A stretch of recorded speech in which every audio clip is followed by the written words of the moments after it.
ഇരുട്ടെന്ന് പറഞ്ഞാൽ നിങ്ങൾക്ക് അവിടെ എന്താണെന്ന് അറിയില്ല.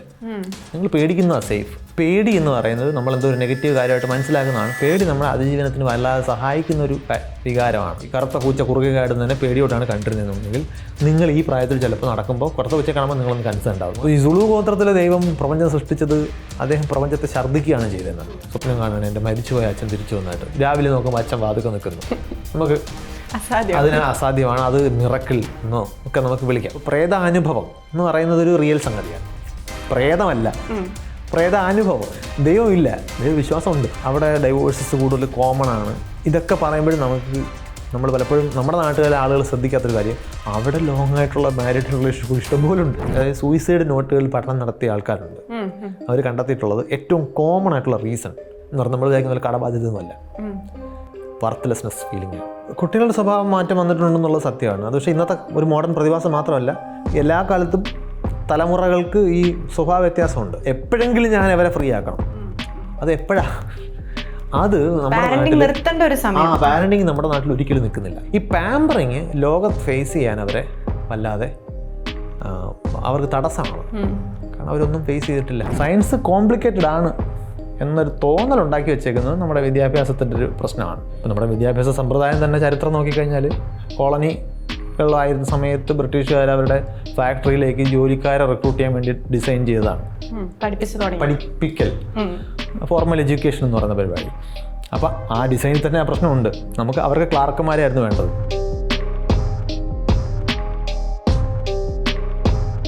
സയൻസ് കേൾക്കുമ്പോൾ തന്നെ കുറച്ച് പഠിക്കാൻ പാടുള്ള വിഷയമായിട്ട് തോന്നുന്നുണ്ടല്ലേ?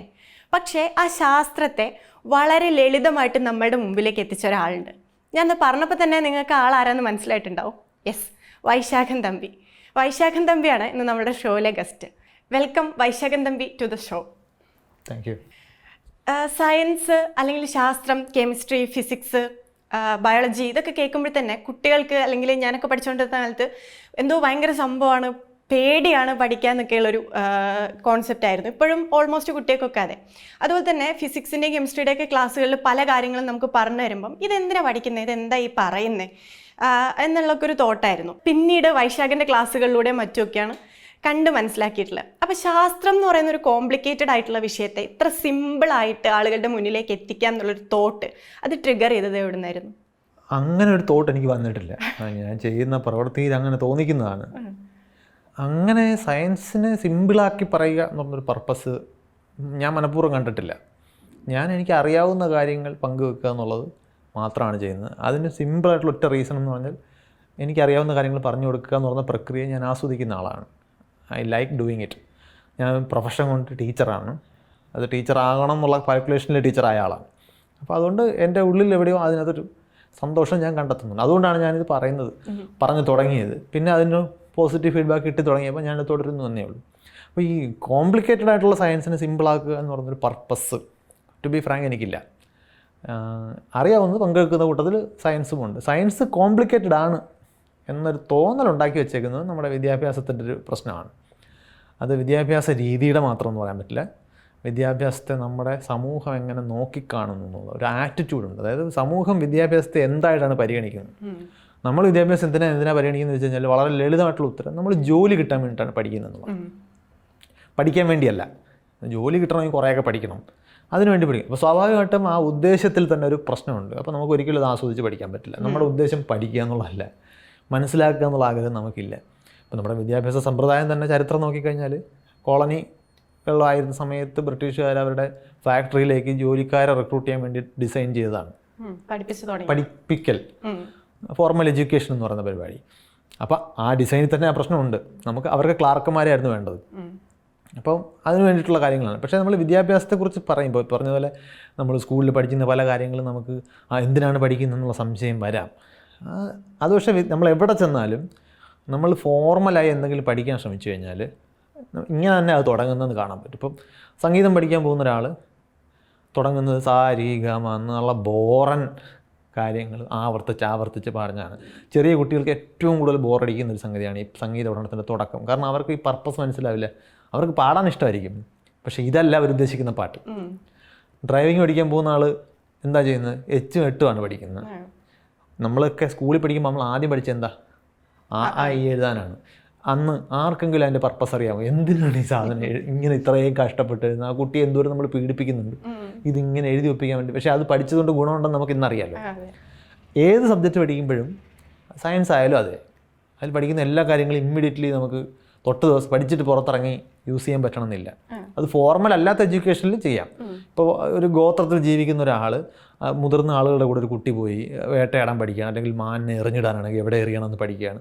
അത് പഠിച്ച അപ്പം തന്നെ അതിൻ്റെ ഫലം നമുക്ക് മനസ്സിലാവും, പ്രായോഗികമാണ്. ഇതങ്ങനല്ല, ഇത് ഫോർമൽ എഡ്യൂക്കേഷനാണ്, നമ്മൾ നാളെ പ്രയോജനപ്പെടുത്താൻ വേണ്ടിയിട്ടാണ് ചെയ്യുന്നത്. അപ്പോൾ പഠിക്കുന്ന പലതും ബ്രെയിനിനൊരു ട്രെയിനിങ് കൂടിയാണ്. ചില തോട്ട് പ്രോസസ്സ്, മനുഷ്യൻ കൈകാര്യം ചെയ്യുന്ന പല കാര്യങ്ങളും നമ്മുടെ പ്രകൃതിപരമായിട്ടുള്ള പ്രവണതകളെ മറികടക്കാൻ വേണ്ടി ഡിസൈൻ ചെയ്തതാണ്. ചരിത്രം നോക്കിയാൽ അങ്ങനെയാണ് ഉണ്ടായത്. നമ്മൾ ഭാഷ പഠിച്ചെടുത്തിട്ട് തന്നെ സംസാരിക്കാൻ പഠിച്ച ഭാഷ പോലെ അല്ല നമ്മൾ എഴുതാൻ പഠിച്ച ഭാഷ. അത് വളരെ റീസെൻ്റാണ് നമ്മുടെ ചരിത്രത്തിൽ. അപ്പോൾ അങ്ങനെ ഒരുപാട് കടമ്പകൾ കടന്ന് പതിയെയാണ് നമ്മൾ ഈ വിദ്യാഭ്യാസ സമ്പ്രദായം ഉണ്ടാക്കിയെടുത്തത്. ആ കോണ്ടെക്സ്റ്റ് ഒന്നും അറിയാതെ നമ്മളിതിങ്ങനെ കാണാതെ പഠിപ്പിക്കുകയാണ് ചെയ്യുന്നത്. അത് നമുക്ക് ആസ്വദിക്കാൻ പറ്റിയാലാണ് അതിനകത്ത് അത്ഭുതമുണ്ടെന്ന് ഞാൻ പറയാം. ആസ്വദിക്കാൻ പറ്റുന്ന രീതിയല്ല.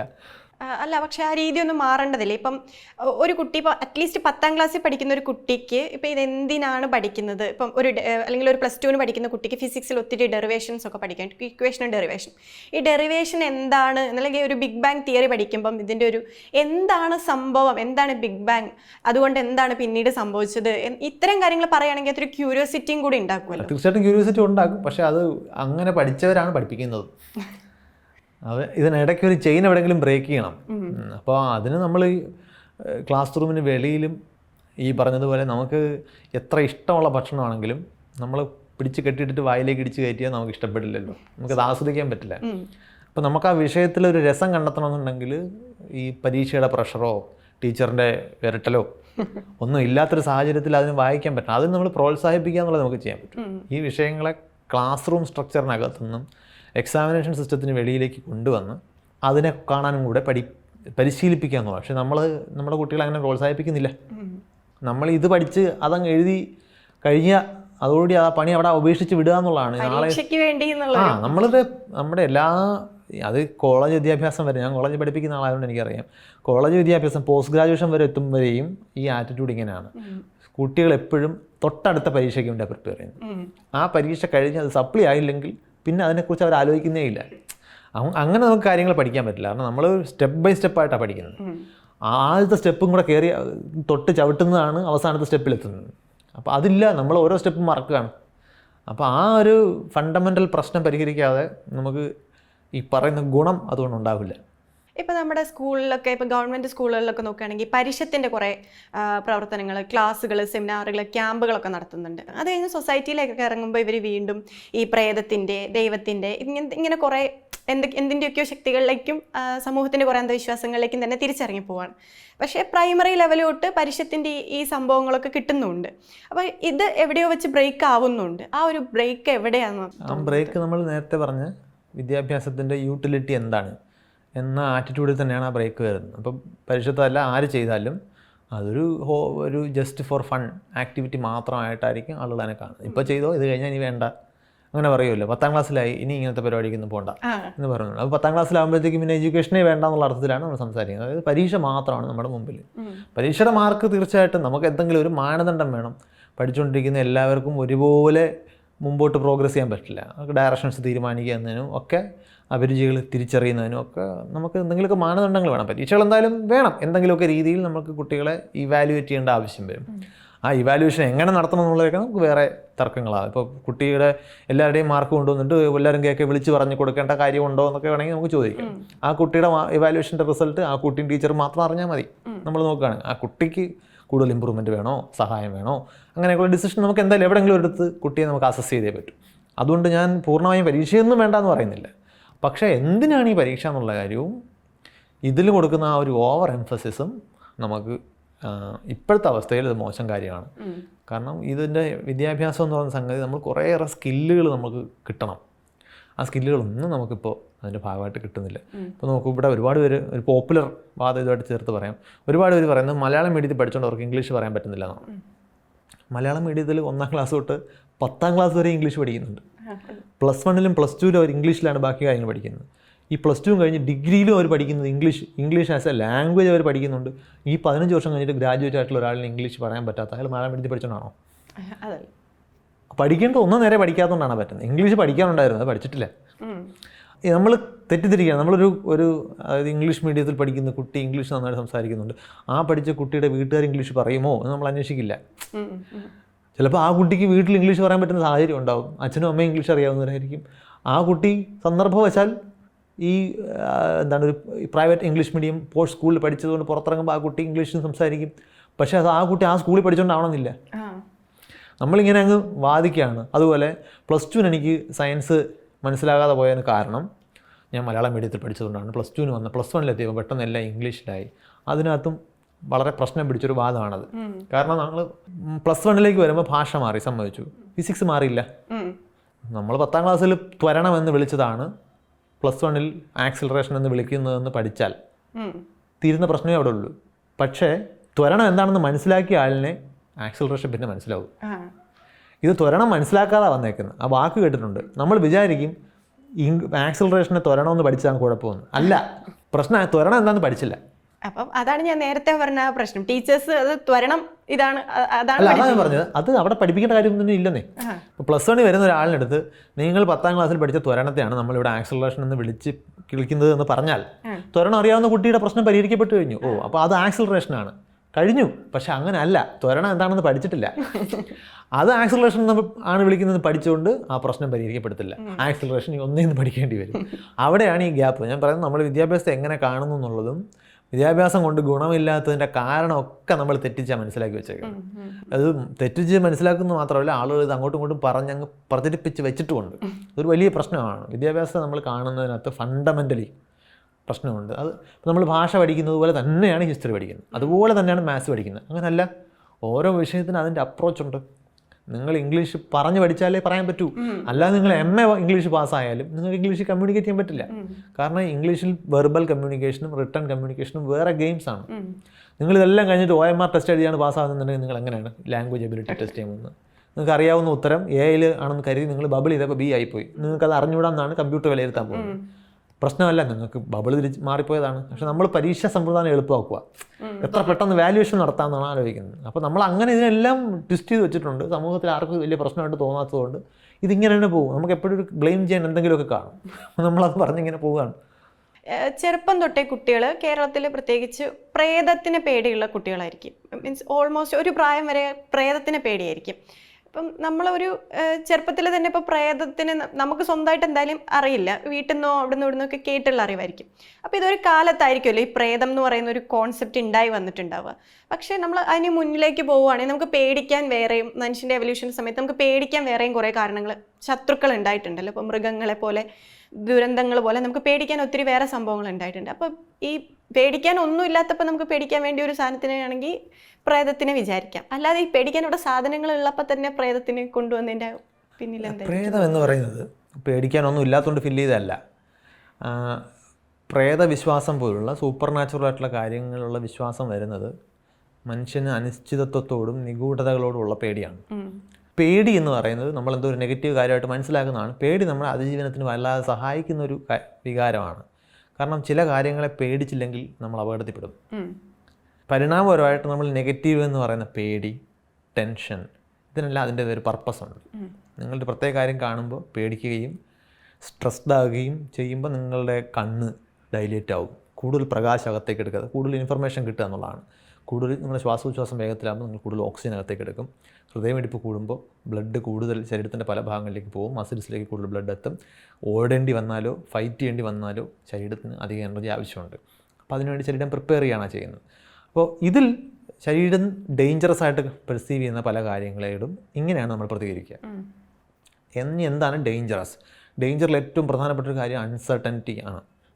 ഇരുട്ടെന്ന് പറഞ്ഞാൽ നിങ്ങൾക്ക് അവിടെ എന്താണെന്ന് അറിയില്ല. നിങ്ങൾ പേടിക്കുന്നതാണ് സേഫ്. അവിടെ ഒന്നും ഇല്ലെങ്കിലും പേടിക്കുന്നതാണ് സേഫ്. മറിച്ച് 4 സാധ്യതകളാണുള്ളത്. അവിടെ നിങ്ങൾക്ക് അപകടം വരുത്തുന്ന ഒന്നുമില്ല, നിങ്ങൾ പേടിക്കുന്നുമില്ല. 2, അപകടം വരുത്തുന്ന ഒന്നുമില്ല പക്ഷെ നിങ്ങൾക്ക് പേടിയുണ്ട്. 3, അപകടം വരുത്തുന്ന എന്തോ ഉണ്ട്, നിങ്ങൾക്ക് പേടിയില്ല. അപകടം വരുത്തുന്ന എന്തോ ഉണ്ട്, നിങ്ങൾക്ക് പേടിയുണ്ട്. ഇതിൽ എത്ര ഓപ്ഷൻസാണ്? പേടിക്കുന്നതിന് ഫേവറബിൾ ആയിട്ടുള്ളത് നോക്കും. അപകടമുണ്ട്, പേടിയുണ്ട്. അപകടം ഇല്ലെങ്കിലും പേടിക്കുന്നതാണ് സേഫ്. അപകടം ഉണ്ടായിരിക്കുമ്പോൾ പേടിക്കാതിരിക്കുന്നതിനേക്കാൾ സേഫ് അപകടം ഇല്ലാത്തപ്പോഴും പേടിക്കുന്നതാണ്. അത് നിങ്ങൾക്ക് വലിയ നഷ്ടമൊന്നുമില്ല. പക്ഷേ നിങ്ങൾ പേടിക്കാതിരുന്നു കഴിഞ്ഞാൽ നിങ്ങൾ അവിടെ തുടരുകയോ പിന്നീട് അഡ്വാൻസ് ചെയ്ത് കഴിഞ്ഞാൽ ചിലപ്പോൾ നിങ്ങൾക്ക് അവിടെ എന്തെങ്കിലും എരപിടിയനായിട്ടുള്ള മൃഗമാകാം, അവിടെ വലിയ കുഴിയാകാം, അങ്ങനെ എന്തും ആവാം. അപ്പോൾ പരിണാമപരമായിട്ട് തന്നെ മനുഷ്യൻ ഇരുട്ട് എന്താണെന്ന് അവ്യക്തത, ഹൊറർ സിനിമകളിലൊക്കെ ഹൊറർ ഉണ്ടാക്കാൻ നോക്കുന്ന എലമെൻറ്റ്സ് എന്തൊക്കെയാണ് നോക്കിയാൽ മതി. ഇരുണ്ട്, പെട്ടെന്നുള്ള സൗണ്ട്, പിന്നെ നമ്മൾ ജംപ് സ്കെയർ എന്നൊക്കെ പറയുന്ന സാധനം, പെട്ടെന്ന് ഇല്ലാത്ത സൗണ്ട്ലെൻസിൽ പെട്ടെന്ന് സൗണ്ട് ഉണ്ടാക്കുക. പിന്നെ ഇരുട്ടത്ത് എന്തെങ്കിലും അനങ്ങുന്നു തോന്നുന്നത്, മഞ്ഞ് അല്ലേ, കോടമഞ്ഞ് ഹൊററിന് പറ്റിയൊരു മൂഡ് ഉണ്ടാക്കുന്ന വിസിബിലിറ്റി ഇല്ല. അപ്പോൾ ആ സമയത്ത് പല സിനിമകളിലും അതൊക്കെ ഒരു ഹൊറർ എഫക്റ്റ് ഉണ്ടാക്കും. സൂപ്പർ നാച്ചുറൽ ഇല്ലാതെ തന്നെ ഹൊറർ ഉണ്ടാക്കാൻ പറ്റും. ഒരു വില്ലൻ പതിയിരുന്ന് ആക്രമിക്കുന്നു എന്നുള്ള സീനിലൊക്കെ ആ ഒരു ടെൻഷൻ ബിൽഡ് ചെയ്യാൻ ഇത് നമുക്ക് ഇൻഹറൻ്റ്ലി ഉള്ളതാണ്. അപ്പം മനുഷ്യന് ബേസിക്കലി ഇതിനോടൊരു പേടി ഉണ്ട്. പേടി നമ്മൾ ബിൽഡ് ചെയ്യുന്നതല്ല. ആ പേടിയോട് പിന്നെ ഇതിനകത്ത് ജെനറ്റിക്സിന് പുറമെ കണ്ടീഷനിങ് സ്വാഭാവികമായിട്ടും നിങ്ങൾ കുട്ടിക്കാലത്ത് എന്തിനെയൊക്കെയാണോ പേടിപ്പിക്കുന്ന രീതിയിൽ എൻകൗണ്ടർ ചെയ്തിട്ടുള്ളത് നിങ്ങളതിനെ പേടി. ഇപ്പോൾ എൻ്റെ അടുത്ത് ചോദിച്ചു കഴിഞ്ഞാൽ എനിക്ക് പശുവിനെ പേടിയാണ്. എന്താണെന്ന് വെച്ചാൽ എനിക്ക് പക്ഷേ പട്ടിയെ പേടിയില്ല. റോഡ് സൈഡിൽ പട്ടി കുറച്ചുകൊണ്ടെന്ന് കഴിഞ്ഞാൽ എനിക്ക് വലിയ പേടിയൊന്നുമില്ല. പക്ഷേ എന്നെ കുട്ടിക്കാലത്ത് രണ്ട് തവണ ഞാൻ പശുവിൻ്റെ കുത്തുള്ളൂ എന്ന് പറഞ്ഞു. പശു എന്നെ ഒന്നും ചെയ്തിട്ടില്ല, പക്ഷേ പശുവിൻ്റെ പെരുമാറ്റം എന്നെ പേടിപ്പിക്കുകയും ഞാൻ 2 തവണ വീഴുകയും ചെയ്തിട്ടുണ്ട്. തീരെ ചെറിയ പ്രായത്തിലാണ്. അതിപ്പോഴും ആ കണ്ടീഷനിങ് എൻ്റെ ബ്രെയിനിലുണ്ട്. ഒരു പശുവിനെ കെട്ടിക്കുന്ന അതിൻ്റെ അടുത്തൂടെ നടക്കുമ്പോൾ ഞാൻ ഭയങ്കര കൺസേൺഡ് ആണ്. കുരച്ചുകൊണ്ട് നിൽക്കുന്ന ഒരു സ്ട്രേഞ്ച് ആയിട്ടുള്ള പട്ടിയുടെ അടുത്തൂടെ പോകാൻ എനിക്ക് അത്രയും ടെൻഷനില്ല. ഇത് കണ്ടീഷൻഡാണ്. ഓരോരുത്തർക്കും ഇത്തരം കണ്ടീഷൻസ് ഉണ്ട്. പിന്നെ ഫോബിയ എന്ന് പറയുന്ന ജനറ്റിക് ആയിട്ട് തന്നെയോ അല്ലെങ്കിൽ മറ്റെന്തെങ്കിലും കണ്ടീഷൻ, ഇപ്പോൾ ചിലന്തി പേടിയുള്ളവരുണ്ട്, ലിഫ്റ്റിൽ കയറാൻ ക്ലോസ്ട്രോഫോബിയ എന്ന് പറഞ്ഞാൽ ഇടുങ്ങിയ സ്ഥലങ്ങളോട് പേടിയുള്ളവർ, അങ്ങനെ പല രീതിയിൽ നമ്മൾ പിന്നീട് കണ്ടീഷനിങ്ങിലൂടെ വരുന്ന പേടികളുമുണ്ട്.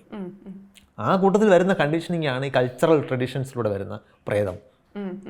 പിന്നെ പല അന്ധവിശ്വാസങ്ങളും നമ്മളെ പേടിപ്പിക്കും.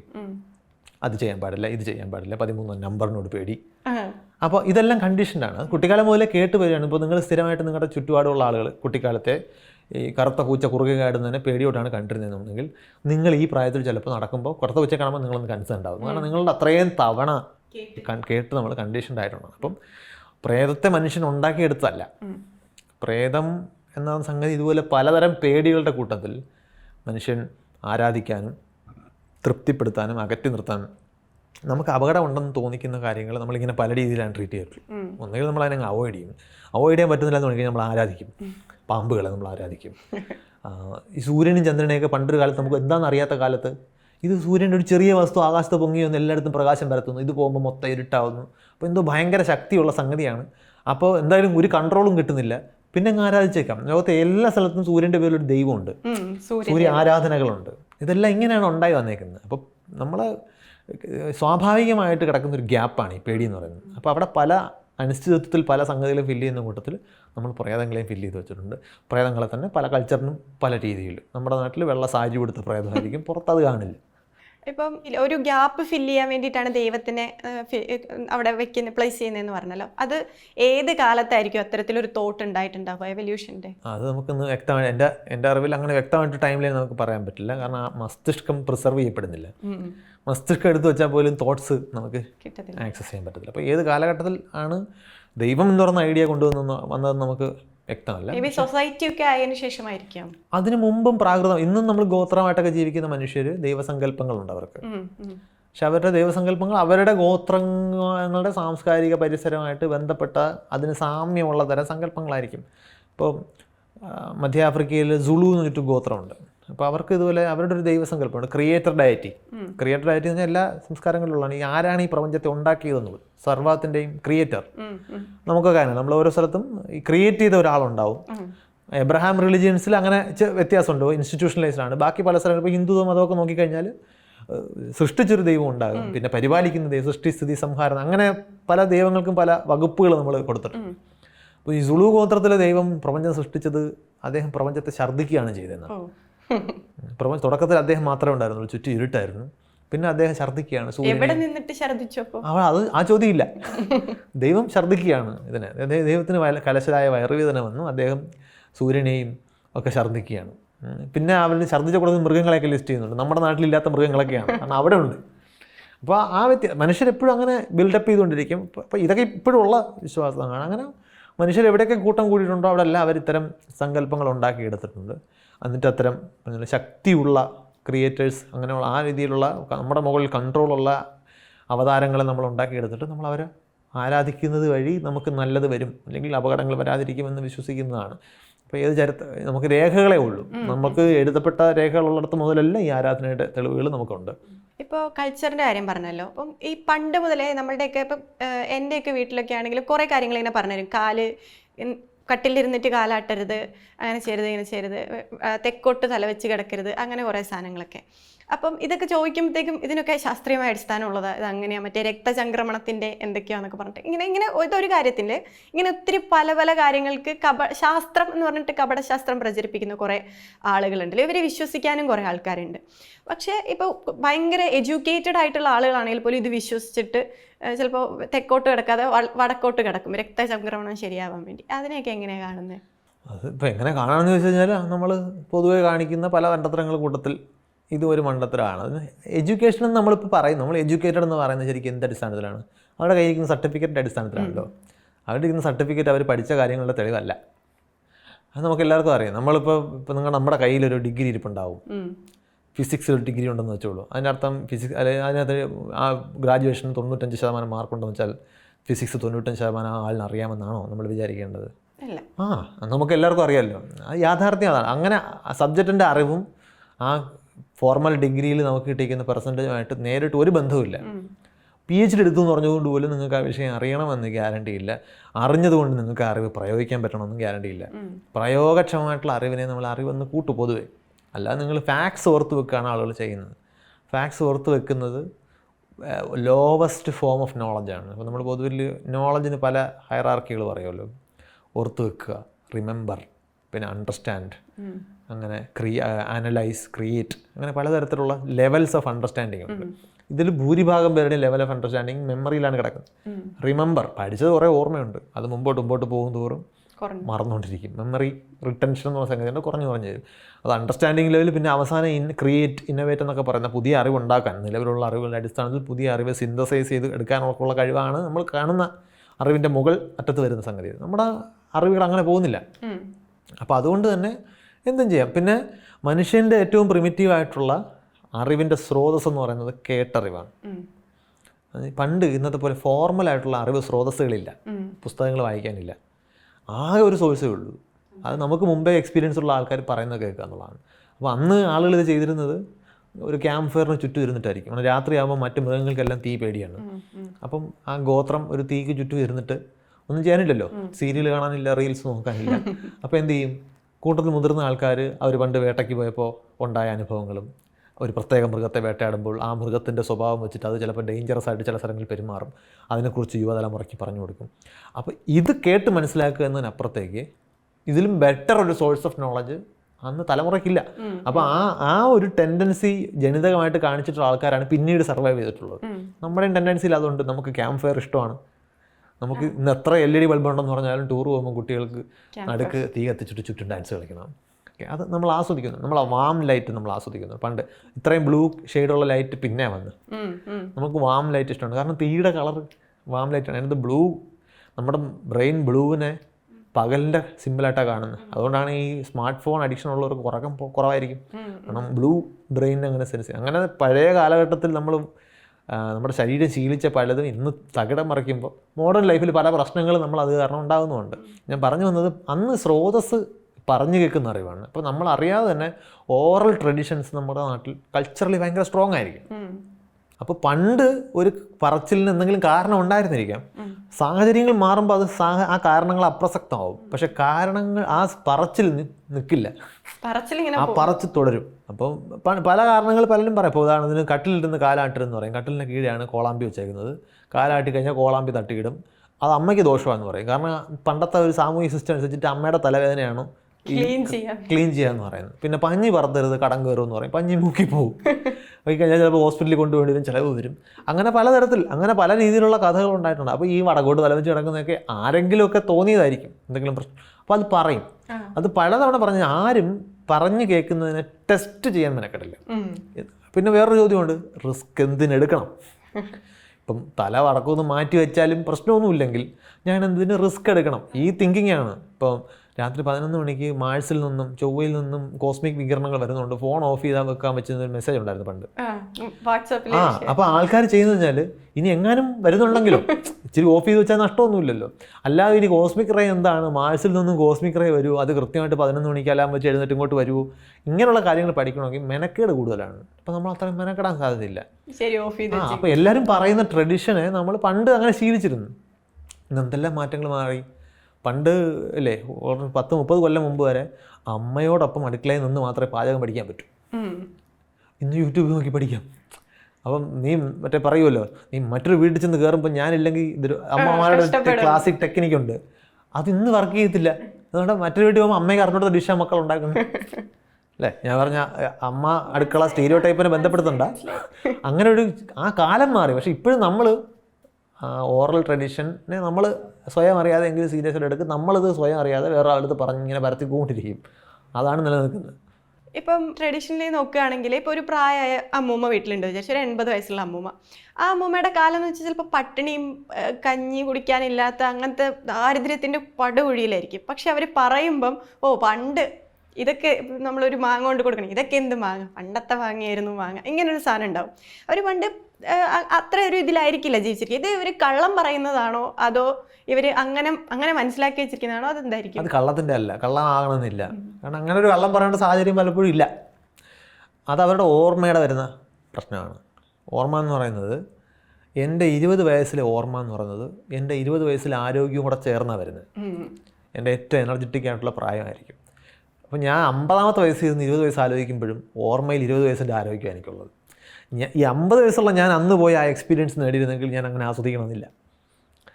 അപ്പോൾ അതൊരു ഫാക്ടർ. ഇപ്പം അമ്മൂമ്മ 80ാമത്തെ വയസ്സിൽ അമ്മൂമ്മയുടെ ശാരീരിക അവസ്ഥ സംഭവിക്കാം. അമ്മൂമ്മയ്ക്ക് കട്ടിലിൽ നിന്ന് എഴുന്നേക്കാൻ ചിലപ്പോൾ സഹായം വേണമായിരിക്കും, പടി ഇറങ്ങുന്നതിനകത്ത് റിസ്ക് ഉണ്ടാവും. അമ്മൂമ്മ പറയുന്ന ഈ പണ്ടത്തെ കാലഘട്ടത്തിൽ അതില്ല. അത് സാഹചര്യങ്ങളുടെ ഗുണം കൊണ്ടല്ല, അമ്മൂമ്മയുടെ ശരീരം ബലമുള്ള. അതുകൊണ്ട് അതിനകത്തൊരു ബയസ് കാണും. 2 റോസി റിട്രോസ്പെക്ഷൻ എന്ന് വിളിക്കുന്ന ഒരു പ്രതിഭാസമുണ്ട്. അതായത് നമ്മൾ നമ്മുടെ ഓർമ്മകൾ ചികഞ്ഞെടുക്കുമ്പോൾ ഇപ്പോൾ ആളുകളെടുത്ത് പല പ്രായമുള്ള ആളുകളെടുത്ത് അവരുടെ പല ഏജിലുള്ള സംഭവങ്ങൾ, അവർക്ക് ഓർമ്മയുള്ള സംഭവങ്ങൾ എഴുതാൻ പറഞ്ഞാൽ അവരെഴുതുന്ന സംഭവങ്ങളിൽ ഭൂരിഭാഗവും കിടക്കുന്നത് അവർക്കൊരു 15, 20, 25 വയസ്സ് റേഞ്ചിലുള്ള കാര്യങ്ങളായിരിക്കും. അതിന് ശേഷം ഉള്ളതിൽ പിന്നെ അവർക്ക് ഓർമ്മ വരുന്നത് തൊട്ട് റീസെൻറ്റ് നടന്ന കാര്യങ്ങൾ. ഇപ്പോൾ ഒരു 60ാമത്തെ വയസ്സിൽ അയാൾ ഓർത്തെടുക്കുകയാണെങ്കിൽ അയാളുടെ 55 വയസ്സിന് ശേഷം നടന്ന കാര്യങ്ങളും പിന്നെ അയാളുടെ 15 വയസ്സ് മുതൽ 25 വയസ്സിലുള്ള കാലഘട്ടത്തിൽ നടന്ന കാര്യങ്ങളൊക്കെ ഏറ്റവും കൂടുതൽ അവർക്ക് ഓർക്കാൻ പറ്റും. ഇതിന് പല കാരണങ്ങളുണ്ട്. ഓർമ്മ നമ്മുടെ മനസ്സിൽ രജിസ്റ്റർ ചെയ്യപ്പെടുന്നത് നമ്മൾ വിചാരിക്കുന്ന പോലെ അങ്ങനെ ചുമ്മാ അങ്ങ് രജിസ്റ്റർ ആവുകയല്ല ചെയ്യുന്നത്. ആ ഓർമ്മ ഉണ്ടാക്കുന്ന ഇമോഷൻസ് കൂടി ചേർന്നാണ് ശരീരം രജിസ്റ്റർ ചെയ്യുന്നത്. ശരീരം തീരുമാനിക്കുക. എല്ലാ കാര്യവും ഓർത്ത് വെക്കാൻ നമുക്ക് ബ്രെയിനിന് പറ്റില്ല. ബ്രെയിനിന് പ്രയോറിറ്റി കൊടുക്കും, ഇതിനെ ഓർക്കണോ വേണ്ടയോ. അപ്പോൾ അതിൽ പ്രയോറിറ്റിയിൽ വരുന്ന ഒരു കാര്യം, ഈ സംഗതി നിങ്ങളെ ഇമോഷണലി സ്വാധീനിച്ചിട്ടുണ്ടോ, അത് എത്രത്തോളം സ്ട്രോങ് ആണ്. അങ്ങനെ ഇമോഷണലി നിങ്ങളെ സ്ട്രോങ് ആയിട്ട് സ്വാധീനിച്ചിട്ടുണ്ടെങ്കിൽ ഒന്നുകിൽ നിങ്ങൾക്കത് നല്ല ഗുണമുള്ളതാണ്, അല്ലെങ്കിൽ മോസ്റ്റ് പ്രോബ്ലി നിങ്ങൾക്ക് വലിയ ദോഷം ചെയ്യാൻ സാധ്യതയുള്ള കാര്യങ്ങളാണ്. അതാണ് നമ്മളെ ഇമോഷണലാക്കുന്നത്. അപ്പോൾ അതിനെക്കുറിച്ച് കരുതിയിരിക്കണം. അപ്പോൾ അത് കൂടുതൽ നന്നായി ഓർത്ത് വെക്കണം. പ്രത്യേകിച്ച് നെഗറ്റീവ് മെമ്മറീസ്, നെഗറ്റീവ് ഇഫക്റ്റ് ഉണ്ടാക്കിയ മെമ്മറീസ് നമുക്ക് സ്ട്രോങ് ആയിരിക്കും. പോസിറ്റീവ് മെമ്മറീസും സ്ട്രോങ് ആയിരിക്കും. ആ ഉണ്ടാക്കുന്ന ഇമോഷൻസ് എന്ന് പറഞ്ഞാൽ നമുക്കത് എക്സൈറ്റ്മെൻറ്റ് ഉണ്ടാക്കിയെങ്കിലും നമുക്കത് വലിയ വിഷമം ഉണ്ടാക്കിയെങ്കിലും സ്ട്രോങ് ആയിരിക്കും. ഇത്തരം എക്സ്പീരിയൻസസ് നമുക്ക് ഏറ്റവും കൂടുതൽ ഉണ്ടാകുന്ന ഏജാണ് നമ്മൾ കുട്ടിയിൽ നിന്നും മുതിർന്ന ആളിലേക്ക് ട്രാൻസ്ഫർ ആവുകയും എന്നാൽ മുതിർന്ന ആളുടെ തലവേദനകൾ വരാതിരിക്കുകയും ചെയ്യുന്നൊരു കാലം. മുതിർന്ന ആൾ 35 വയസ്സുള്ള ആൾ മുതിർന്ന ആളായി, പക്ഷേ അയാൾ വിവാഹം കഴിച്ചിട്ടുണ്ടാവും, അയാൾക്ക് EMI ഉണ്ടാവും, കുട്ടികളെ വളർത്താനുണ്ടാവും, അവരെ സ്കൂളിൽ വിടാനുണ്ടാവും, അച്ഛനും അമ്മയ്ക്ക് അസുഖം വന്നിട്ടുണ്ടാവും, അവരുടെ ചികിത്സ ചെയ്യേണ്ടി വരും, ഒരുപാട് കാര്യങ്ങളുണ്ട്. അയാൾ എൻജോയ് ചെയ്യാതെ റുട്ടീൻ ചെയ്തു പോകുന്നു. 15 വയസ്സ് താഴെ ഫ്രീഡം ഇല്ല, എപ്പോഴും വേറെ ആരെങ്കിലും പറയുന്നതാണ് ചെയ്യുന്നത്. ഇത് കഴിഞ്ഞിട്ട് വരുന്നൊരു ഏജ് എന്ന് പറഞ്ഞാൽ പുതിയ എക്സ്പീരിയൻസസ് ഉണ്ടാക്കാൻ ഫ്രീഡം ഉള്ളൊരു ഏജാണ്. അപ്പോൾ ഒരുപാട് പുതിയ ഇമോഷൻസ്, ആ സമയത്ത് പുതിയ ക്രഷ് ഉണ്ടാവും, പ്രേമം ഉണ്ടാവും, വണ്ടിയിൽ നിന്ന് വീഴും, അങ്ങനെ ഒരുപാട് എക്സ്പീരിയൻസസ് ഉണ്ടാകും. അപ്പോൾ ആ പ്രായമായിരിക്കും നമ്മളെപ്പോഴും നന്നായിട്ട് ഓർക്കുന്നത്. അതിൽ നല്ല കാര്യങ്ങളായിരിക്കും കൂടുതൽ ഓർത്ത് വെക്കുന്നത്, അല്ലെങ്കിൽ എക്സ്ട്രീം നെഗറ്റീവ് കാര്യങ്ങളായിരിക്കും. റുട്ടീൻ കാര്യങ്ങൾ നമ്മൾ മറക്കും. അപ്പോൾ നമ്മൾ പറയുമ്പോൾ നമ്മുടെ സ്കൂൾ കാലം അതിമനോഹരമായിരുന്നു നമുക്ക് തോന്നും, എന്ത് രസമായിരുന്നു എന്ന്. പക്ഷേ അന്ന് പരീക്ഷയുടെ തലേ നമ്മൾ ടെൻഷൻ അടിച്ച് നമ്മൾ മറന്നിട്ടാണ്. നമ്മൾ ടീച്ചറിനെ പേടിച്ച് പലതും നമ്മൾ ചെയ്യാതിരിക്കുകയും ഒക്കെ ചെയ്തതും, അല്ലെങ്കിൽ സ്കൂൾ ടൈമിൽ ഇൻ്റർവെൽ സമയത്ത് വിലക്ക് ലംഘിച്ച് സ്കൂൾ മതിലിന് വെളിയിൽ പോയതും ഇതൊക്കെ നമ്മളെ സ്ട്രെസ് ചെയ്യിപ്പിച്ചിട്ടുണ്ടാവും, നമുക്ക് ശിക്ഷ കിട്ടിയിട്ടുണ്ടാവും. പക്ഷേ അതൊക്കെ നമ്മൾ മറന്നു. നമുക്കറിയാം ഇതൊന്നും ലോങ് ലാസ്റ്റിംഗ് അല്ല. അതിൽ നമുക്ക് രസമുള്ള കാര്യങ്ങൾ നമ്മൾ ഓർത്തെടുക്കുമ്പോൾ കുറേ ഇമോഷൻസ് ഉണ്ടാക്കിയിട്ടുണ്ട്. പുതിയൊരാളിനെ പരിചയപ്പെട്ടു, അല്ലെങ്കിൽ നമ്മളൊരു അഡ്വഞ്ചറിന് പോയത്. ഇതാണ് പലപ്പോഴും റോസി റിട്രോസ്പെക്ഷൻ എന്ന് വിളിക്കുന്നത്. റോസി എന്ന് വെച്ചാൽ നമ്മളൊരു റോസ് കണ്ണട വെച്ച് വളരെ വാമായിട്ട് നമ്മൾ അതിനെ ഓർത്ത് വെക്കുന്നതുകൊണ്ടാണ്. അപ്പോൾ ആ റിട്രോസ്പെക്ഷൻ നമുക്ക് എല്ലാ ഏജിലും ഒരുപോലല്ല. അപ്പോൾ അമ്മൂമ്മയ്ക്ക് തോന്നുന്നുണ്ടാവും അമ്മയുടെ ആ ചെറുപ്പകാലമാണ് ബെസ്റ്റ് കാലമായിരുന്നു. പക്ഷെ ബാക്കി കാര്യങ്ങൾ മറന്നിട്ടാണ്. ഒരുപാട് ടെൻഷൻസ് ഉണ്ട്. നമ്മുടെ എത്ര മനോഹരമായ സ്കൂൾ കാലമായിരുന്നെങ്കിലും സ്കൂൾ കാലത്ത് നമ്മൾ ഒരുപാട് ടെൻഷൻ അടിച്ചിട്ടുണ്ട്. അത് നമ്മൾ മറന്നിട്ടാണ്. ഇപ്പം ഒരാളെ വിളിക്കാൻ വേണ്ടി ഫോൺ എടുക്കുന്നു, അപ്പോഴായിരിക്കും അയാൾ എന്നെ ഇങ്ങോട്ട് വിളിക്കുന്നത് പെട്ടെന്ന്. ഇതുപോലുള്ള ചില കാര്യങ്ങൾ കാണുമ്പം ആൾക്കാർ പറയും ടെലിപ്പതി. ഇങ്ങനൊരു സംഭവം ഉണ്ടോ ശരിക്കും? അങ്ങനൊരു സംഭവം ഇല്ല. നമ്മൾ ഒരാളെ ഫോൺ വിളിക്കുമ്പോൾ, ഉദാഹരണത്തിന് നമ്മൾ ഒരാളെ ഫോൺ വിളിക്കാൻ ശ്രമിക്കുമ്പോൾ അയാൾ തിരിച്ച് വിളിക്കുന്നത് അസംഭവ്യമായ ഒരു കാര്യമല്ല, അല്ലെങ്കിൽ അസാധ്യമായ ഒരു കാര്യമല്ല. അയാൾക്ക് തിരിച്ച് വിളിക്കാൻ തോന്നാം. നമ്മൾ വിളിക്കാൻ തുനിഞ്ഞ സമയത്ത് തന്നെ അയാൾക്ക് തോന്നി എന്നുള്ളതിനകത്തൊരു കോയിൻസിഡൻസ് ഉണ്ട്. ആ കോയിൻസിഡൻസിനെ നമ്മൾ വിളിക്കുന്നത് ലോ പ്രോബബിലിറ്റി ഈവൻ്റ് എന്നാണ്. അതായത് സംഭവിക്കാൻ സാധ്യതയുണ്ട്, പക്ഷേ കോമൺ അല്ല, അസാധ്യമല്ല. ഞാൻ ഒരാളെ സ്വപ്നം കാണുകയാണ്, എൻ്റെ മരിച്ചുപോയ അച്ഛൻ തിരിച്ചു വന്നായിട്ട്. രാവിലെ നോക്കുമ്പോൾ അച്ഛൻ വാതുക്കെ നിൽക്കുന്നു. നമുക്ക് അതിന് അസാധ്യമാണ്, അത് മിറക്കിൾ എന്നോ ഒക്കെ നമുക്ക് വിളിക്കാം. അത് സംഭവിക്കുന്നില്ലല്ലോ.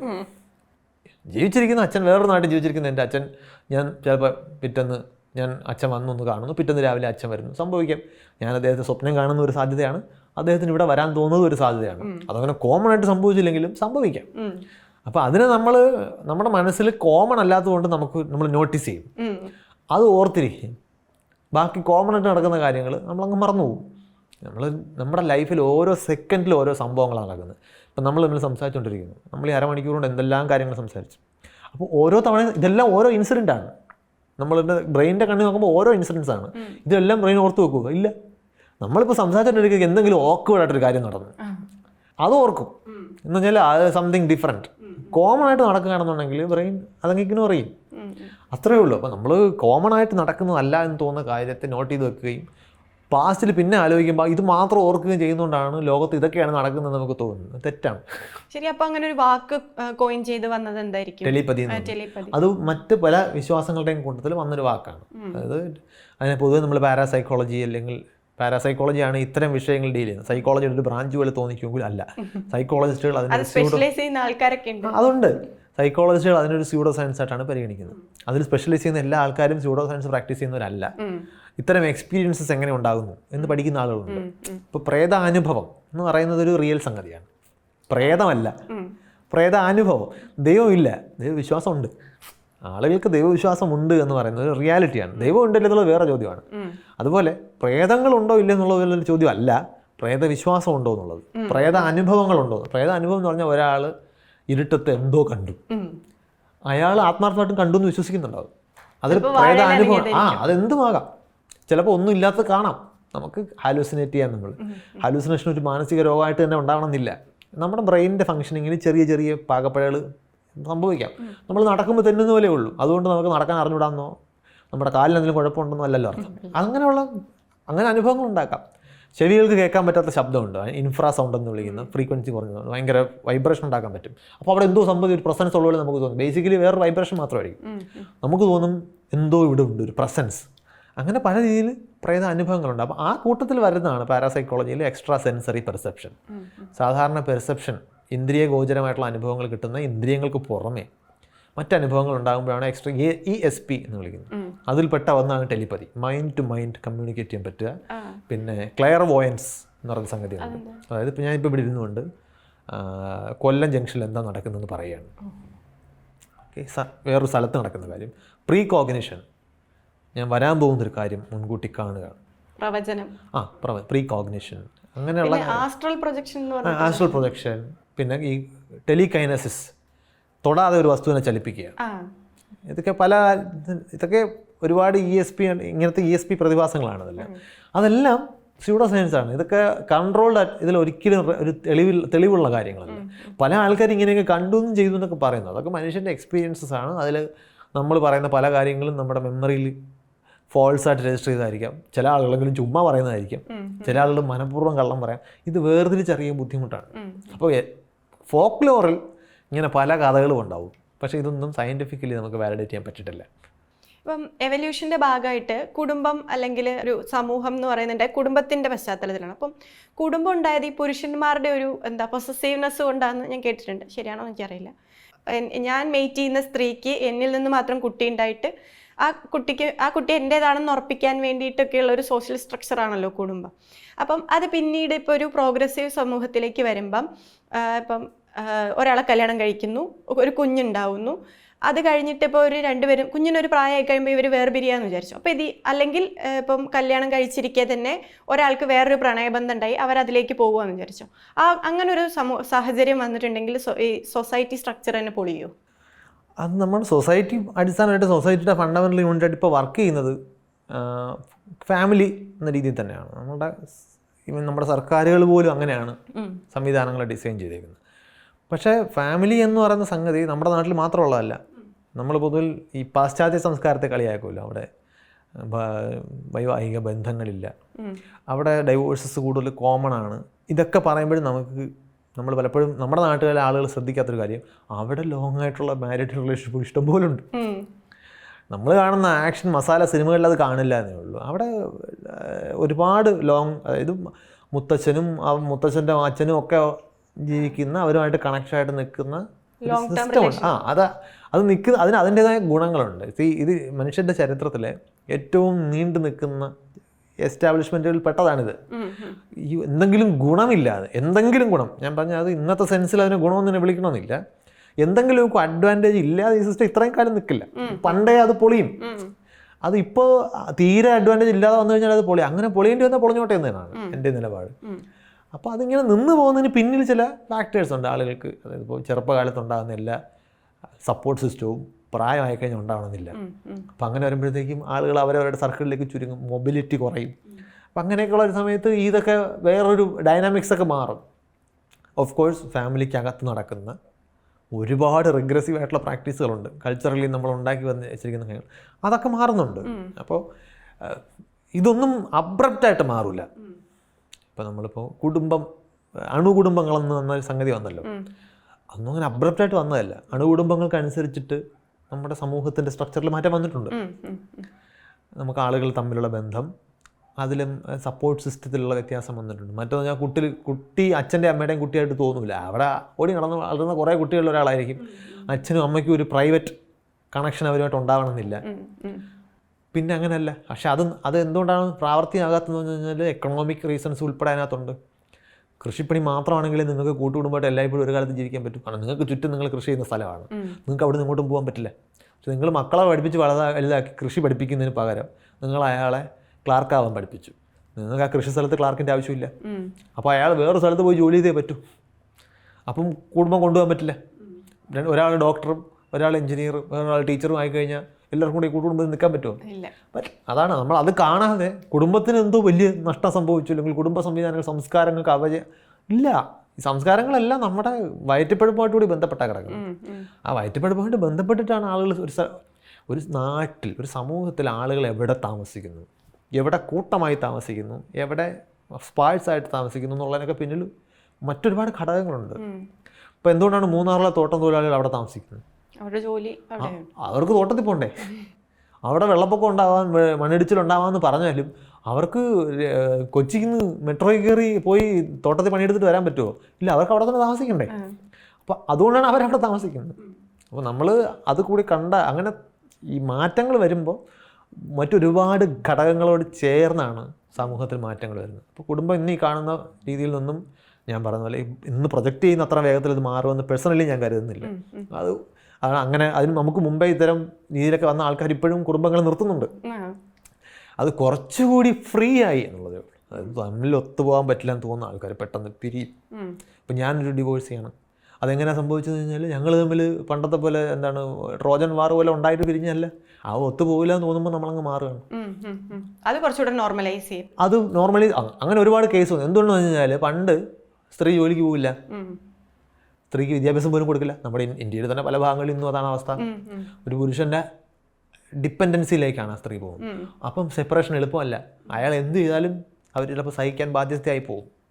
പൈസ ഡിപ്പെൻഡ് ജീവിക്കണ്ടേ. പിന്നെ ഈ അതുമായിട്ട് ബന്ധപ്പെട്ടാണ് കുടുംബം അവരുടെ എന്താണ് സ്റ്റാറ്റസും അഭിമാനവും ഒക്കെ കണക്ട് ചെയ്ത് വെച്ചേക്കുന്നത്. അപ്പം തിരിച്ചെടുക്കില്ല വീട്ടിൽ.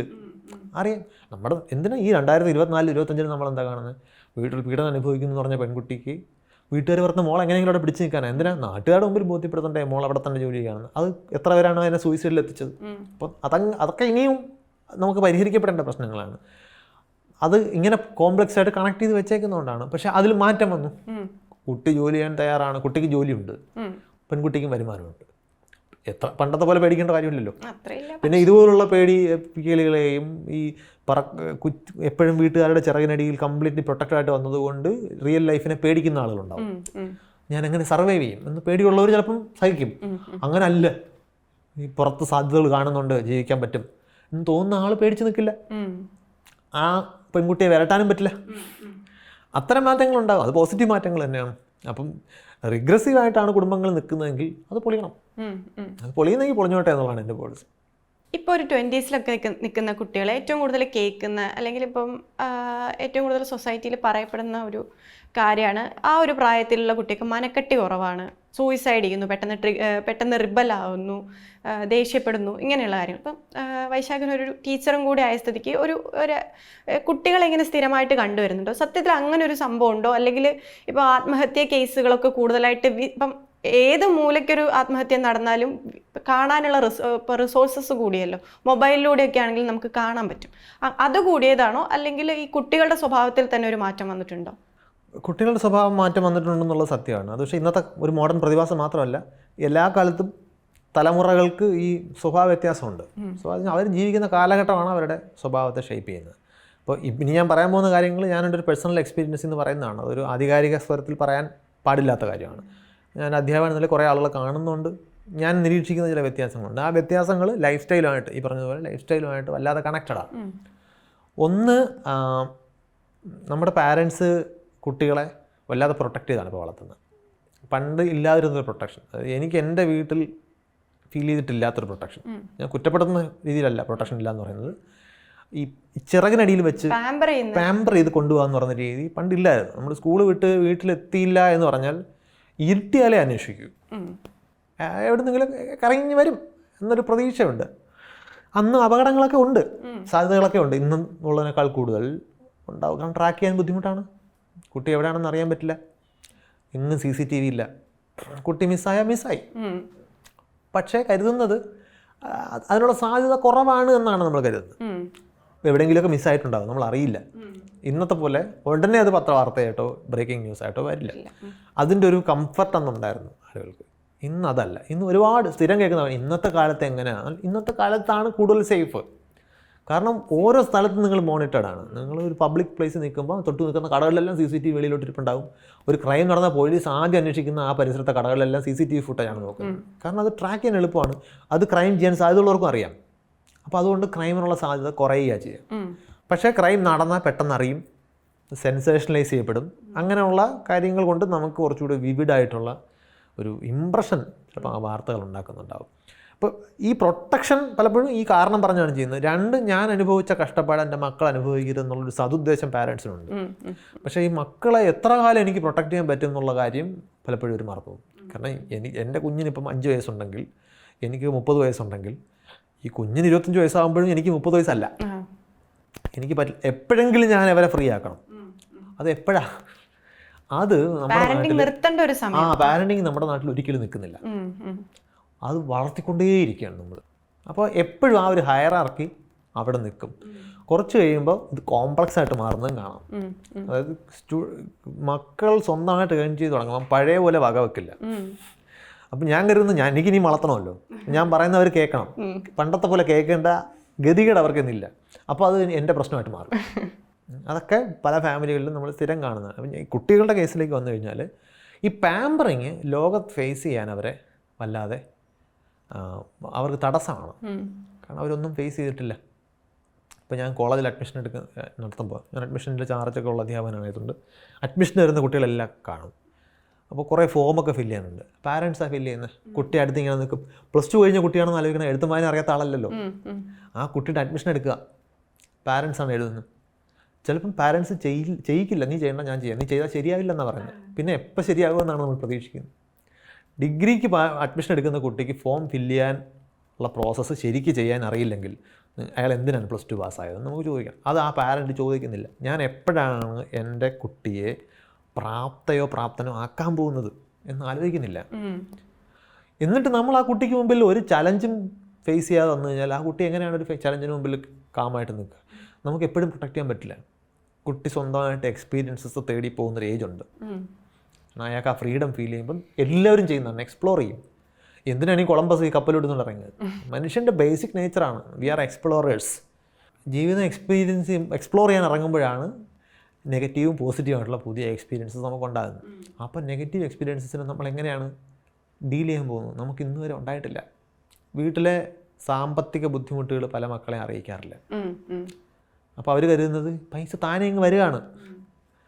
അപ്പോൾ എങ്ങനെയാണ് എന്ത് പ്രശ്നം ഉണ്ടായാലും ഇവരെ അറിയിക്കാതെ കുട്ടിയുടെ ആവശ്യങ്ങൾ നിറവേറി കൊടുക്കാൻ തുടങ്ങും.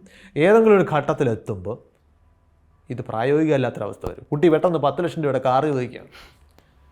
ഇത് ഇങ്ങനെ കിട്ടുന്നൊരു ഐറ്റം ആണെന്നാണ് നമ്മൾ ആ കുട്ടിയെ ട്രെയിൻ ചെയ്തേക്കുന്നത്. ഇത് ഓരോ ആസ്പെക്ട്. ഈ പാമ്പറിങ് വലിയൊരു പ്രശ്നമാണ്. അപ്പം റിയൽ ലൈഫ് പ്രോബ്ലംസ്. ഇപ്പോൾ ഞാനൊക്കെ ഒരു 20 വയസ്സെങ്കിലും പ്രായമുള്ള ഒരു കുട്ടിയെ ഒരു ട്രെയിൻ യാത്രക്കിടയിൽ, ഒരു പെൺകുട്ടിയാണ്, അച്ഛനെ അപ്പർ ബെർത്തിൽ ട്രെയിനിൽ കയറാൻ ഡയറക്റ്റ് ചെയ്യുന്നത് കണ്ടിട്ട് എനിക്ക് ഷോക്കായിപ്പോയി. ആ കാല് ഇവിടെ വയ്ക്കും, ഈ കാലിക്ക് ഇവിടെ വയ്ക്കും, ഇവിടെ പിടിക്കുക, അങ്ങനെയാണ് പറയുന്നത്. ആ കുട്ടി അത് അനുസരിക്കുകയാണ് ചെയ്യുന്നത്. ആ കുട്ടിക്ക് താനെ അപ്പർ ബെർത്തിൽ കയറാൻ പറ്റുന്നില്ല. അപ്പോൾ ഈ രീതിയിൽ അതൊക്കെ ഒറ്റപ്പെട്ട എക്സാമ്പിൾ ആണെങ്കിൽ അതങ്ങനെ ഇതൊരു കോമൺ സംഗതിയാണ്. എൻ്റെ അടുത്ത് വന്നിട്ട് ഡിഗ്രിക്ക് പഠിക്കുന്ന കുട്ടി നേരെ ആഹാരം കഴിക്കുന്നില്ല, സാറൊന്ന് ശ്രദ്ധിച്ചോണമെന്ന് പറഞ്ഞ പാരൻസ് ഉണ്ട്. ഞാൻ പറഞ്ഞു പറ്റില്ല. കാരണം അതല്ല നമുക്ക് അങ്ങനെ പ്രായോഗികമല്ല. കുട്ടിക്ക് താനെ ആഹാരം കഴിക്കാൻ തോന്നുന്ന അവസ്ഥ നിങ്ങൾ പഠിപ്പിച്ചിട്ടില്ല. അല്ലെങ്കിൽ അതിൻ്റെ ആവശ്യം ഉണ്ടെന്ന് തോന്നുമ്പോൾ ആ കുട്ടി കഴിച്ചില്ലെങ്കിൽ വേറെന്തോ പ്രശ്നമുണ്ട്. അങ്ങനെ അഡ്രസ്സ് ചെയ്യും. അത് പല രീതിയിലും കാണണം. നമ്മൾ അവരെ ഫ്രീ ആക്കുന്നില്ല. പിന്നെ രണ്ടാമത്തെ പ്രശ്നം, കുട്ടിയുടെ ഐഡൻറ്റിറ്റിയെ നമ്മൾ പരിഗണിക്കുന്നില്ല എന്നുള്ളത് വലിയ പ്രശ്നമാണ്. അത് മോഡേൺ പാരൻസിനും പണ്ടും ഉണ്ടായിരുന്നു. മോഡേൺ പാരൻസിൻ്റെ പ്രശ്നം എന്ന് പറഞ്ഞാൽ അവർ കുട്ടിയായിട്ട് സാഹചര്യങ്ങളിൽ ഡിസ്കണക്റ്റഡ് ആണ്. കുട്ടി നമ്മളറിയാത്ത ഒരുപാട് കാര്യങ്ങളാൽ ഇൻഫ്ലുവൻസ് ചെയ്യപ്പെടുന്നുണ്ട്. പണ്ടൊരു കാലത്ത്, ഇന്നത്തെ ഡിജിറ്റൽ മീഡിയ വരുന്നതിന് മുമ്പ്, കുട്ടിയെ എന്തൊക്കെയാണ് കുട്ടി പഠിക്കുന്നില്ല, മറ്റ് പല കാര്യങ്ങളിലാണ് ശ്രദ്ധ എന്ന് പറഞ്ഞാൽ ആ മറ്റ് പല കാര്യങ്ങൾ എന്താണെന്ന് നമുക്ക് കാണാം. അവൻ കളിച്ച് നടക്കണം, ക്രിക്കറ്റ് കളിയാണ് അവൻ എപ്പോഴും കാണാം. ഇത് എന്താണെന്ന് അറിയാൻ പറ്റില്ല. ഫോണിൽ നോക്കി നമുക്ക് കാണാം അവനെ ആരൊക്കെ ഇൻഫ്ലുവൻസ് ചെയ്യുന്നത്, എന്തൊക്കെ ആളുകളുമായിട്ടാണ് ഇടപെടുന്നത്. ഇന്ന് അയാൾ ആരുമായിട്ടാണ് ചാറ്റ് ചെയ്യുന്നത് നമുക്കറിയില്ല. അപ്പുറത്തുള്ള ആൾ റിയൽ ആണോ എന്ന് പോലും നമുക്കറിയില്ല. മറ്റതിപ്പോൾ ഒരു പയ്യനുമായിട്ട് എൻ്റെ മകൻ വേറൊരു പയ്യനുമായിട്ട് കറങ്ങുന്നുണ്ട്.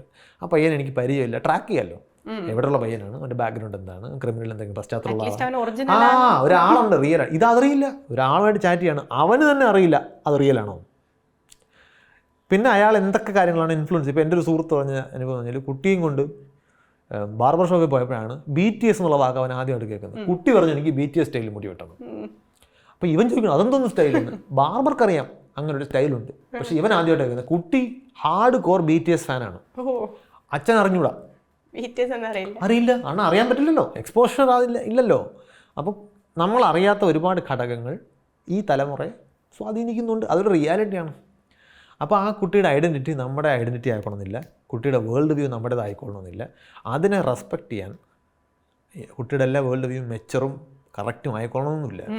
പക്ഷേ ആ കുട്ടിക്കത് ഉണ്ടാകാനുള്ള സാധ്യത അക്നോളജ് ചെയ്താലേ നമുക്ക് ഇൻഫ്ലുവൻസ് ചെയ്യാൻ പറ്റും. ഞാൻ വിചാരിക്കുന്ന പോലെ നീ ചിന്തിക്കുമെന്ന് എക്സ്പെക്ട് ചെയ്യരുത്. പല കുട്ടികളും ഇപ്പോൾ സൂയിസൈഡ് ചെയ്ത് 1-2 കേസുകൾ എനിക്ക് നേരിട്ടറിയാം.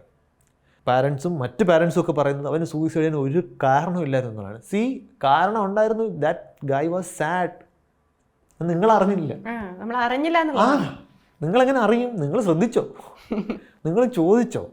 അല്ലെങ്കിൽ നിങ്ങൾ ചോദിച്ചാൽ പറയുന്നൊരു സ്പേസ് അവിടെ ഉണ്ടായിരുന്നു. നമ്മൾ കുട്ടികൾ എന്തെങ്കിലും പ്രശ്നമുണ്ടോ എന്ന് ചോദിച്ചാൽ കുട്ടി അപ്പോഴേ പറയുമെന്ന് നമ്മൾ എക്സ്പെക്ട് ചെയ്യുന്നുണ്ടെങ്കിൽ നിങ്ങൾക്ക് ബേസിക് സൈക്കോളജി അറിയില്ല എന്നാണ് അർത്ഥം. അങ്ങനെ പറയില്ല. ഒരു പ്രശ്നമുണ്ട് എന്ന് വീട്ടിൽ പറയണമെങ്കിൽ അതിനുള്ള സ്പേസ് കുട്ടിക്ക് അവിടെ ഫീൽ ചെയ്യണം. അതിനാണ് ഇമോഷണൽ അവൈലബിലിറ്റി എന്ന് പറയുന്നത്. It is okay to be sad, it is okay to be in trouble. If you are in trouble we are here എന്നൊരു സ്പേസ് പലയിടങ്ങളിലും കുട്ടികൾക്ക് ഫീൽ ചെയ്യുന്നില്ല. പുറത്തൊരു പ്രശ്നം താൻ അറിയാതെ ഉണ്ടാക്കിയെന്ന് അറിഞ്ഞാൽ അതിലും വലിയ പ്രശ്നം വീട്ടിലുണ്ടാകും എന്ന സിറ്റുവേഷൻ ആണെങ്കിൽ ഈ പ്രശ്നം നമ്മൾ അറിയില്ല. ഇങ്ങനെ പല കേസുകളിലും കുട്ടി എൻഡ് ചെയ്യാൻ തീരുമാനിക്കുന്നത് ഇങ്ങനെയാണ്. പണ്ടത്തെ പോലല്ല, എൻഡ് ചെയ്യാനുള്ള മാർഗ്ഗങ്ങൾ ഇന്ന് അന്വേഷിച്ചാൽ കിട്ടും. കണ്ണിൽ പെടാതിരിക്കാനും പറ്റണം. അച്ഛനും അമ്മയൊക്കെ ഫോണില്ല, അല്ലെങ്കിൽ വേറെ സ്ഥലങ്ങളിലാണ്. മറ്റങ്ങനെയല്ല, കുട്ടി എപ്പോഴും പരിസരത്ത് കാണാം, അപ്പുറത്തും ഇപ്പുറത്തൊക്കെ ഉള്ള ആൾക്കാർ എപ്പോഴും കണ്ണ് വെച്ചിട്ട് ആരെങ്കിലും കണ്ണിൻ്റെ റേഞ്ചിലായിരിക്കും കുട്ടി. അപ്പോൾ അങ്ങനെ പോയി അവസാനിപ്പിക്കാനൊന്നും പറ്റുമില്ല, അതിനുള്ള മാർഗ്ഗങ്ങളും അറിയാൻ പറ്റില്ല. ഇതിപ്പോൾ മാർഗ്ഗം അറിഞ്ഞു കഴിഞ്ഞാൽ ആരും അറിയാതെ എക്സിക്യൂട്ട് ചെയ്യാനുള്ള ഓപ്ഷൻസ് ഉണ്ട്. മനുഷ്യർ എപ്പോഴാണ് സ്വയം അവസാനിക്കാൻ തോന്നുന്നത്? That when they feel that I am worthless, I am not needed. ഇത് അതായത് സൂയിസൈഡ് നോട്ടുകളിൽ പഠനം നടത്തിയ ആൾക്കാരുണ്ട്. അവർ കണ്ടെത്തിയിട്ടുള്ളത് ഏറ്റവും കോമൺ ആയിട്ടുള്ള റീസൺ എന്ന് പറഞ്ഞാൽ നമ്മൾ വിചാരിക്കുന്ന പോലെ കടബാധ്യതയൊന്നുമല്ല, വർത്ത്ലെസ്നെസ് ഫീലിംഗാണ്. എൻ്റെ ആവശ്യം ഇനിയില്ല എന്ന ഫീലിങ്ങിൽ അവരെത്തുന്നു. അവർക്കൊരു സോഷ്യൽ സർക്കിൾ ഉണ്ടായിരുന്നു, എടാ നീ എനിക്കൊരു പ്രധാനപ്പെട്ട ഫ്രണ്ടാണ് എന്ന് പറയാതെ ഞാൻ പോയാൽ ഇവന് വിഷമമാകുന്ന രീതിയിൽ ബന്ധം എനിക്ക് അവനുമായിട്ടുണ്ട് അല്ലെങ്കിൽ അവളുമായിട്ടുണ്ട് എന്ന് തോന്നിയാൽ ഈ സാധ്യത കുറയും. പക്ഷെ അങ്ങനെ തോന്നില്ല, അവഗണിക്കപ്പെടുന്നതായിട്ട് തോന്നുന്നു. അല്ലെങ്കിൽ ഞാനില്ലെങ്കിൽ ഇവർ സുഖമായിട്ട് ചെയ്യും. അത് പല സ്ഥലങ്ങളിൽ അങ്ങനെ ഒരു സിറ്റുവേഷൻ ഉണ്ട്. അത് അവരറിയാതെ തന്നെ, അതായത് മക്കൾ ഞങ്ങളുടെ പ്രൊട്ടക്ഷനിൽ പ്രത്യേകിച്ച് ഒരു കുറവും അറിയാതെ വളരുന്നു നമ്മൾ വിചാരിക്കും. പക്ഷെ പല കുറവുകളുണ്ട്. കുട്ടിക്ക് ഫിസിക്കലായിട്ടുള്ള സാഹചര്യങ്ങളിൽ മാത്രമല്ല കുറവ് വരുന്നത്. ഇമോഷണൽ അവൈലബിലിറ്റി, ഇമോഷണൽ നെഗ്ലക്റ്റ് എന്ന് പറയുന്നൊരു സീരിയസ് ഇഷ്യൂ ആണ്. അപ്പോൾ കുട്ടിക്ക് ചിലപ്പോൾ സ്വന്തം ഇമോഷൻസ് മനസ്സിലാകുകയില്ല. അപ്പോൾ അങ്ങനെ സാഹചര്യങ്ങളിലേക്ക് പോകുമ്പോഴാണ് നമ്മൾ വിചാരിക്കുന്നത് സർപ്രൈസിങ് ആയിട്ടുള്ള സൂയിസൈഡുകൾ ഉണ്ടാകുന്നത്. അപ്പോൾ പിന്നെ ഈ പറഞ്ഞ പോലെ ഇന്നത്തെ കാലഘട്ടത്തിൻ്റേതായ ഈ പാമ്പറിങ്, ഇപ്പോൾ പല കുട്ടികളും ഞാൻ ശ്രദ്ധിച്ചിട്ടുള്ള വേറൊരു കൗതുകരമായിട്ടുള്ള കാര്യം, അവർക്ക് പ്ലാൻ ബി ഇല്ല. ഇത് ഫെയിലായ അല്ല, അവർ ഫെയിലാകുന്നത് കാണുന്നില്ല. പൊതുവെ ഡിസൈനിൽ നമ്മൾ ഫെയിലിയർ മോഡ് എന്നൊരു സംഗതിയുണ്ട്. എന്തൊക്കെ രീതിയിൽ ഇത് പരാജയപ്പെടാം എന്ന് കണ്ടിട്ട് അത് ഒഴിവാക്കാനുള്ള ടെക്നിക്ക് എടുക്കും. ഇപ്പോൾ നമ്മളൊരു റോക്കറ്റ് ലോഞ്ചൊക്കെ പ്ലാൻ ചെയ്യുന്നതെന്ന് പറഞ്ഞാൽ എന്തൊക്കെ രീതിയിൽ ഇത് ഫെയിലാവാം എന്നൊരു അനാലിസിസ് ഉണ്ട്. എന്നിട്ട് ഓരോ തരം ഫെയിലിയറിനും സൊല്യൂഷൻസ് കണ്ടെത്തി ബാക്കപ്പ് പ്ലാൻ ഉണ്ടാക്കി. ഇത് നമ്മളൊക്കെ ഇപ്പോൾ ഞാൻ കോളേജൊക്കെ പഠിക്കുമ്പോൾ അല്പം സ്വല്പം എന്തെങ്കിലുമൊക്കെ പരിപാടികളൊക്കെ നടത്തുമ്പോൾ നമ്മളെപ്പോഴും ഇപ്പോൾ നമ്മൾ പിന്നെ ഒരാൾ ഗസ്റ്റിനെ കൊണ്ടുവരാൻ തീരുമാനിച്ചിരിക്കുകയാണ്, ആർട്സ് ക്ലബ്ബ് പരിപാടിയാണ്. പുള്ളി അന്ന് വന്നില്ലെങ്കിൽ എന്ത് ചെയ്യും? നമ്മൾ ആലോചിക്കും, വാട്ട് ഇഫ് ഈ ക്വസ്റ്റ്യൻ. അത് ഓർമ്മയുണ്ട്, ഞാൻ കോളേജ് പഠിക്കുന്ന സമയത്ത് നമ്മളുടെ പ്ലാനുകളിൽ അതുണ്ടായിരുന്നു. ഇന്ന് പലപ്പോഴും ഞാൻ അത് കാണുന്നില്ല. കാരണം they have never faced a failure mode.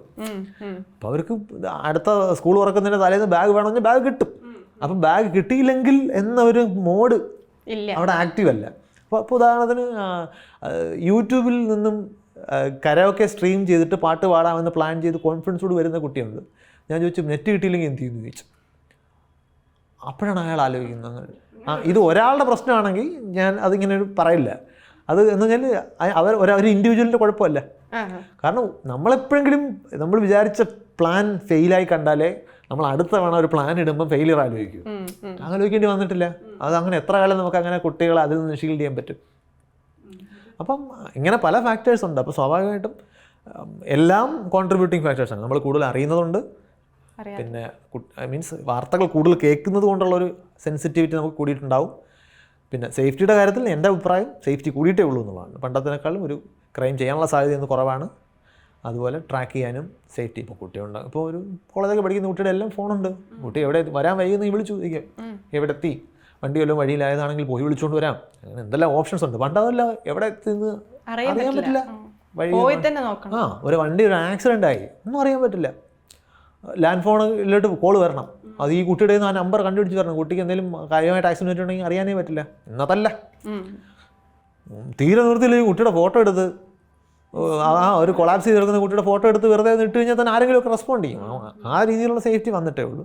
പക്ഷേ നമ്മൾ ഇമോഷണലി ആൻഡ് സിറ്റുവേഷണലി നമ്മൾ കുറച്ചുകൂടി കുട്ടികളെ പാമ്പർ ചെയ്ത് ലെസ് കേപ്പബിൾ ആക്കിയിട്ടുണ്ട്. അതൊരു വാലിഡ് ഒബ്സർവേഷൻ ആണെന്നാണ് എനിക്ക് തോന്നുന്നത്. വൈശാഖിൻ്റെ കയ്യിലുള്ളൊരു ആഴക്കടലിൻ്റെ സബ്ജക്റ്റാണ്. അതിൽ നിന്നൊരു കുടത്തിൽ കോരി തന്നതിന് വലിയ നന്ദി. Thank you. സന്തോഷം.